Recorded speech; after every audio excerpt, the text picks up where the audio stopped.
Në një reagim të fortë dhe të drejtpërdrejtë, Komisioni Evropian ka kritikuar hapur vizitën e presidentit serb Aleksandar Vučić në Moskë, ku u takua me homologun rus Vladimir Putin për herë të parë që nga nisja e luftës në Ukrainë.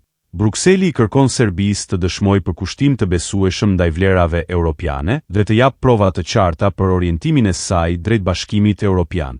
Komisioni Evropian ka theksuar se të gjithë aktorët përfshirë vendet kandidate si Serbia duhet të përmbahen nga çdo veprim që mund të legjitimojë agresionin e Putinit ndaj Ukrainës. Pavarësisht paralajmërimeve të qarta nga Brukseli, Aleksandar Vučić mbërriti në Moskë në prag të 9 majit një datë simbolike për Rusinë dhe për mesazhet e saj gjeopolitike. Në konferencën për shtyp, presidenti serb pranoi peshën e këtij takimi.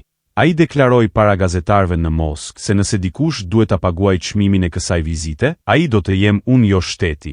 Ai paralajmëroi se me Putinin do të diskutojë ndër të tjera për marrëveshjen e furnizimit me gaz dhe për industrinë e naftës së Serbisë, e cila është në pronësi ruse dhe gjendet nën sanksione amerikane. Komisionarja për zgjerim e Bashkimit Evropian, Marta Kos, gjatë një vizite në Beograd në fund të prillit paralajmëroi se nëse presidenti serb Vučić e realizonte vizitën, do të kishte pasoja për Serbinë në rrugën drejt Bashkimit Evropian.